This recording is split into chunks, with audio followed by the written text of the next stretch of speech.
Welcome to the first video tutorial for Fallen City of Karez. In this video, I'll show you the main concepts, components, and new mechanics of this game. I want to start with an overview of the game components. Let me just say that most of the artwork is from the prototype version. The final game will look a lot better thanks to your kind support. At the start of the game, each player will draw or choose a guild house to play with. Let's look at the Arcane Guild House. You will get your Guild House card, 8 matching tokens, and a private dungeon card. You start the game with some possessions, the Wishing Well building, 2 golds, and some monsters to populate your private dungeon, a beast, an undead, and a humanoid. In the upper left corner, you can notice a mark that signals that you are starting the game at the second position in the turn order. Finally, you will have your own unique goal called Ambition. The Arcane Guild player will gain 1 victory point from any 2 threat cubes left in the game by the end of the last turn. Let's move on to the other cards in Karez. We have the encounter decks: Undead, Beast, Humanoids, Ancient Monsters, and Traps. This is the Mighty Heroes deck with the accompanying items and instance decks. Those decks are used in combination so the heroes can succeed in their ventures. Okay, we now move on to the resources available in Karez.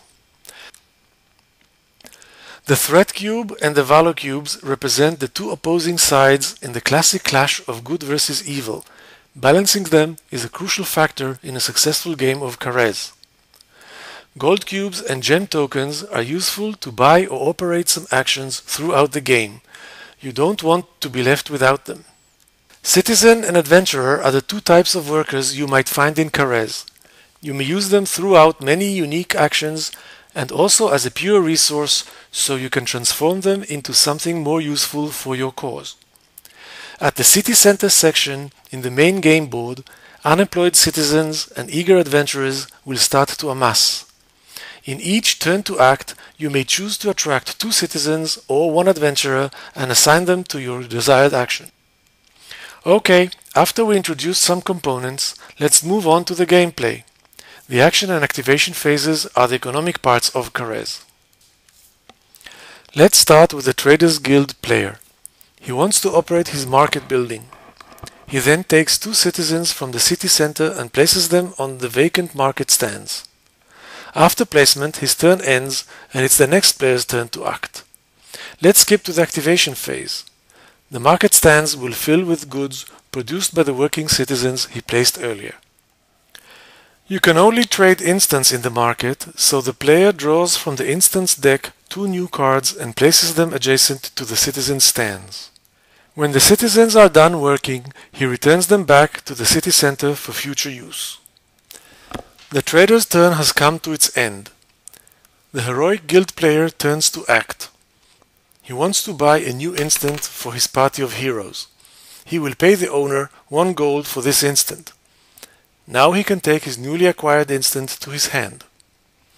We now concluded the whole process of planning, producing, and selling. Let's go over another example. The cemetery building is owned by the Traders Guild. There are 2 types of actions to perform here: the owner's reserved action and the general action which any guild can act upon. It is the Arcane Guild player's turn to act. He will use the general action in the cemetery. He wishes to produce an undead monster for his private dungeon. For this action, he will need to sacrifice a citizen taken from the city center workforce and pay 1 gold to the owner. He places all needed resources and his guild token to mark his action. He then finishes his turn.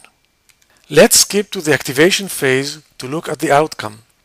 At his turn, the arcane player will pay his placed gold to the building's owner.